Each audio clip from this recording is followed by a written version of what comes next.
Hello friends, भारतीय आधुनिक विचारक की बात कर रहे हैं जिसमें हमने पंडिता रमाबाई के बारे में जाना। अब हम लोकमान्य बाल गंगाधर तिलक के बारे में जानेंगे। लोकमान्य बाल गंगाधर तिलक, जिसका जन्म 1856 और मृत्यु 1920 में हुई। ये तिलक को भारतीय राष्ट्रवाद का भागीरथी ऋषि भी कहा जाता है। वे एक महान पत्रकार, शिक्षक, जननायक एवं स्वतंत्रता सेनानी थे। उन्होंने आधुनिक भारतीय राजनीतिक चिंतन को एक नया आयाम देकर इंडियन नेशनल कांग्रेस को देश के स्वाधीनता संघर्ष के लिए आमूल परिवर्तनवादी कार्यक्रम अपनाने के लिए विवश कर दिया। इस तरह उन्होंने राष्ट्रीय आंदोलन में अमूल्य योगदान दिया। एक सजग पत्रकार होने के नाते उन्होंने 2 साप्ताहिक पत्र निकाले, मराठी में केसरी और अंग्रेजी में मराठा नामक 2 साप्ताहिक पत्र निकाले।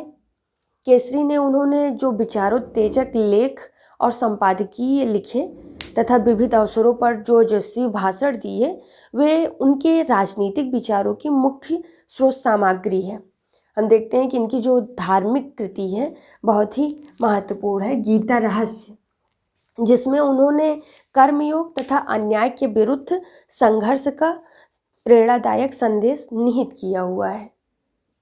तिलक के राजनीतिक चिंतन के भी बारे में देखें तो उन्होंने तिलक का राष्ट्रवाद और पुनरुत्थानवादी राष्ट्रवाद के बारे में विचार दिया।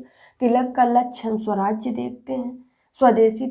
स्वदेशी और बहिष्कार की बात उन्होंने की। बहिष्कार यानी एक राजनीतिक शस्त्र यानी निष्क्रिय विरोध किया। राष्ट्रीय शिक्षा यानी राजनीतिक चिंतन में ये सारे विचार उनमें सम्मिलित हैं। तिलक का राष्ट्रवाद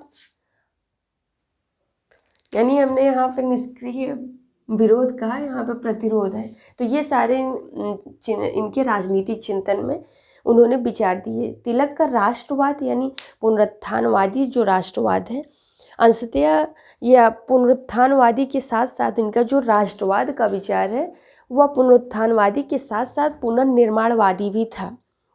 उन्होंने वेदों तथा गीता से आध्यात्मिक शक्ति एवं राष्ट्रीय उत्साह ग्रहण करने का संदेश भी दिया और बताया कि भारत की प्राचीन परंपराओं के आधार पर ही आज के भारत के लिए स्वस्थ राष्ट्रवाद की स्थिति को प्राप्त किया जा सकता है। तिलक ने भारतीयों में यह भावना उत्पन्न करने का भी प्रयास किया कि उन्होंने गीता और वेदों के महान संदेशों में नई शक्ति और नई चेतना ग्रहण करनी चाहिए। तिलक की यह भी मान्यता थी कि राष्ट्रवाद एक आध्यात्मिक और मनोवैज्ञानिक धारणा है। उनका कहना था कि प्राचीन काल में आदिम जातियों के मन में अपने कबीले के प्रति जो भक्ति भावना विद्यमान थी, उसी का आधुनिक नाम राष्ट्रवाद है। इस राष्ट्रवाद का संबंध तीव्र संवेगों और अनुभूतियों से होता है। तिलक की मान्यता थी कि जो राष्ट्रवाद राष्ट्रीय एकता पर आधारित होता है, वही राष्ट्रवाद सच्चा और स्वस्थ राष्ट्रवाद है। तिलक का मत था कि विभिन्न विचारधाराओं, जातीय भेदों, अस्वस्थ मतांतरों आदि के परिणाम स्वरूप देश में राष्ट्रीयता की भावना उस गति से नहीं पनपती है जिस गति से यह समान भाषा, समान धर्म, समान संस्कृति वाले देश में पनप सकती है। और यही कारण था कि उन्होंने भारत की राष्ट्रीय एकता के लिए मनोवैज्ञानिक और आध्यात्मिक तत्वों पर अधिकाधिक बल दिया। हिंदुओं में सामंजस्य और एकता की भावना उत्पन्न करने के उद्देश्य से तिलक ने राष्ट्रवाद के विकास में सार्वजनिक उत्सवों को महत्वपूर्ण माना है। राष्ट्रीयता को उन्होंने आध्यात्मिक और सांस्कृतिक स्वरूप प्रदान करने के उद्देश्य से ही उन्होंने गणपति उत्सव और शिवाजी उत्सव मनाने शुरू किए। उन्होंने केसरी में लेख लिखकर गणपति पूजा की तुलना यूनान के ओलंपियन और पिथियन उत्सव से की है। तिलक का मानना था कि राष्ट्रीय उत्सव, राष्ट्रगान, राष्ट्रीय ध्वज आदि जो हैं ये देशवासियों के संवेगों और भावों में तीव्रता लाते हैं तथा उन्हें सुप्त नहीं होने देते हैं।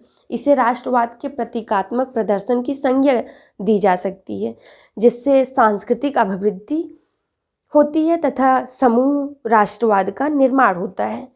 तिलक का लक्ष्य स्वराज, यानी हमने देखा कि जो तिलक का राष्ट्रवाद था वो पुनरुत्थानवादी के साथ साथ पुनर्निर्माणवादी भी था और उन्होंने राष्ट्रवाद को आध्यात्मिक तथा मनोवैज्ञानिक अवधारणा बताया है। तिलक के समस्त राजनीतिक चिंतन को एक शब्द में अगर व्यक्त किया जाए तो वह है स्वराज्य, यानी स्वराज्य। उन्होंने घोषित किया कि स्वराज्य मेरा जन्मसिद्ध अधिकार है और मैं इसे लेकर रहूँगा।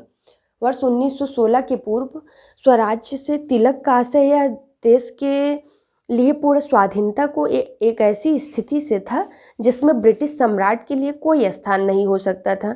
लेकिन वर्ष 1916 में उन्होंने स्वराज की अपनी धारणा को तत्कालीन परिस्थितियों में अधिक समयानुकूल और व्यवहारिक बना लिया। होम रूल आंदोलन के अंतर्गत 31 मार्च 1916 को अहमदनगर में स्वराज्य पर अपने पहले भाषण में उन्होंने कहा कि स्वराज्य में, यानी जो स्वराज्य से इनका अभिप्राय है, केवल यह है कि भारत के आंतरिक मामलों का संचालन और प्रबंध भारतीयों के, यानी भारतवासियों के हाथों में हो। हम ब्रिटेन के राजा सम्राट को बनाए रखने में विश्वास करते हैं। उनके ये विचार उनको यथार्थवादी दृष्टिकोण का परिचय देते हैं। तिलक स्वराज के साथ अपने देश के लिए ऐसी शासन व्यवस्था के पक्षधर थे जिसमें शासन के सभी अधिकारी और कर्मचारी जनता के प्रति सचेत रहें तथा कार्यपालिका के अधिकारी और कर्मचारी स्वयं को जनता के प्रति उत्तरदायी समझें। तिलक का विश्वास था कि स्वराज्य का अस्तित्व जनगण के कल्याण और सुख के लिए होता है और इस आधार पर स्वराज्य का आशय यह है कि अंतिम सत्ता जनता के हाथ में हो। और इस आधार पर ही उन्होंने कहा था कि भारतीय रियासतों में भारतीय शासक होते हुए भी स्वराज्य नहीं है। यानी तिलक की समस्त जो राजनीतिक चिंतन है वह स्वराज्य पर केंद्रित है। उनके अनुसार स्वराज्य समस्त सामाजिक व्यवस्था का आधार और राष्ट्रीय प्रगति का मूल तत्व है। उनका कहना था कि स्वराज्य के अभाव में कोई औद्योगिक क्रांति नहीं हो सकती, कोई राष्ट्रीय शिक्षा नहीं हो सकती है और कोई सामाजिक सुधार नहीं हो सकता है। यदि एक बार राजनीतिक सत्ता जनता के हाथों में आ जाए तो यह अन्य उद्देश्यों को भी सुगमतापूर्वक पूरा कर सकती है। यानी जब वे अर्धचेतनावस्था में मृत्युशैया पर पड़े थे तब भी उन्होंने उनका जो अंतिम शब्द था कि यदि स्वराज न मिला तो भारत समृद्ध नहीं हो सकता है, स्वराज हमारे अस्तित्व के लिए अनिवार्य है। स्वदेशी और बहिष्कार पर इनके क्या विचार थे? स्वदेशी और बहिष्कार तिलक के चिंतन के अनुसार तिलक द्वारा अपनाए गए दो सबसे महत्वपूर्ण साधन थे। तिलक ने केसरी में लिखा कि हमारा राष्ट्र एक वृक्ष की तरह है जिसका मूल तना जो है वह स्वराज्य है और स्वदेशी तथा बहिष्कार उसकी शाखाएं हैं।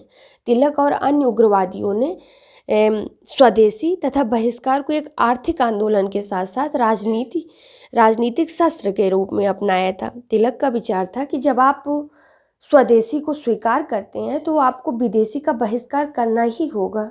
तिलक वास्तव में बहिष्कार को ब्रिटिश सरकार के विरुद्ध भारतीयों के रोष की अभिव्यक्ति का प्रभावशाली माध्यम समझते थे। तिलक ने स्वदेशी आंदोलन को आत्मविश्वास, आत्मसहायता और आत्मसम्मान का आंदोलन कहा था। उन्होंने गणपति उत्सव को विशाल आधार पर मनाते हुए इसे स्वदेशी आंदोलन का प्रमुख माध्यम बनाया था। बहिष्कार को उन्होंने एक राजनीतिक शस्त्र यानी निष्क्रिय प्रतिरोध के रूप में माना। यानी तिलक के बहिष्कार का आशय केवल विदेशी माल का बहिष्कार नहीं था, वे तो इसे ब्रिटिश शासन के बहिष्कार के रूप में अपनाना चाहते थे, जिसमें शासन की नौकरियों, उपाधियों, सार्वजनिक समारोहों और अदालतों का बहिष्कार तथा लगान और अन्य कर अदा न करने की बात सम्मिलित थी। यह ऐसी स्थिति थी जिसे निष्क्रिय प्रतिरोध का नाम दिया गया। तिलक ने एक भाषण में कहा कि यदि तुम में सक्रिय प्रतिरोध की शक्ति नहीं है तो क्या तुम में आत्मत्याग और आत्मसंयम की भी इतनी शक्ति नहीं है कि तुम अपने ही ऊपर शासन करने में विदेशी सरकार की सहायता न करो। यही बहिष्कार है और यही हमारे कहने का आशय है कि बहिष्कार एक राजनीतिक शस्त्र है। हम कर वसूल करने और शांति स्थापित करने तथा न्याय प्रशासन के संचालन में उनकी सहायता नहीं करेंगे। वास्तव में तिलक ने लोगों को बहिष्कार के मार्ग और इसका राजनीतिक स्वरूप दिखलाकर स्वराज्य का मार्ग प्रशस्त किया था। राष्ट्रीय शिक्षा संबंधित यानी तिलक जो है एक महान शिक्षा शास्त्री भी थे। वे और आगरकर महाराष्ट्र में शिक्षा आंदोलन के प्रणेता थे। वे पाश्चात्य शिक्षा व्यवस्था के विरोधी थे। उनके 4 जो राष्ट्रीय शिक्षा के विचार थे वो 4 प्रमुख पक्ष में थे। पहला यह कि शिक्षा को जन सामान्य के लिए सुलभ बनाया जाए, जिससे निर्धन व्यक्ति भी शिक्षा से वंचित न रहे। दूसरा यह कि यह सुनिश्चित किया जाए कि शिक्षा भारतीयों द्वारा और भारतीय उद्देश्यों को ध्यान में रखते हुए दी जाए। तीसरा पक्ष इन्होंने बताया कि शिक्षा व्यक्ति के व्यक्तित्व के विकास तथा उसके चरित्र निर्माण का सुदृढ़ आधार बने।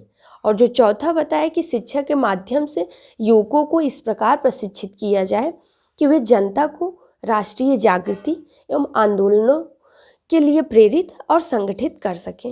यानी तिलक ने राष्ट्रीय शिक्षा का एक ऐसा पाठ्यक्रम प्रस्तुत किया, राष्ट्रीय शिक्षा का, कि जो व्यवहारिक था और देशवासियों के सर्वांगीण विकास में सहायक था। स्वदेशी आंदोलन के दिनों में राष्ट्रीय शिक्षा के लिए उन्होंने महाराष्ट्र में समर्थ विद्यालय स्थापित किए। तिलक की राष्ट्रीय शिक्षा भारतीय पद्धति और पाश्चात्य पद्धति दोनों की समन्वय थी। राष्ट्रीय शिक्षा के पाठ्यक्रम में उन्होंने कई बातें बताई थी कि औद्योगिक और प्राविधिक शिक्षा पाठ्यक्रम का अंग बने।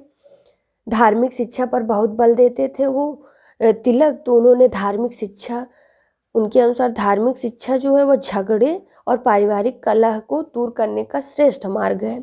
तिलक ने मातृभाषा के माध्यम से शिक्षा प्रदान करने की आवश्यकता पर बल दिया। उन्होंने अंग्रेजी की महत्ता को स्वीकार किया, लेकिन कहा कि मातृभाषा को प्रधानता और अंग्रेजी को गौण स्थान दिया जाना चाहिए। भाषा भेद से विभाजित देश में देश की एकता के लक्ष्य को प्राप्त करने के लिए उन्होंने एक राष्ट्रभाषा और एक लिपि को अपनाने पर बल दिया। तिलक यह भी मानते थे कि शिक्षा युवकों को देश की सेवा और स्वाधीनता के लिए समर्पित करने का माध्यम थी, अतः वे देश के युवकों को राजनीतिक शिक्षा प्रदान करने पर बल देते थे।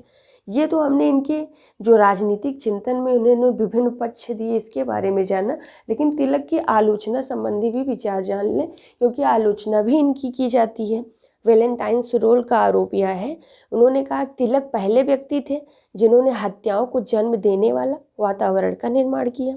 जबकि जॉन एस हाईलैंड के अनुसार देखें तो इन्होंने कहा था तिलक को कि तिलक बल प्रयोग के सिद्धांत में विश्वास करते थे। ब्रिंसन कहते हैं कि तिलक के उद्देश्यों का सार जो था वो स्वराज्य अथवा बम।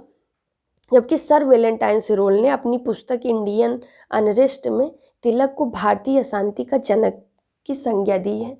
तो हमने इस वीडियो में लोकमान्य बाल गंगाधर तिलक के बारे में जाना। Thank you.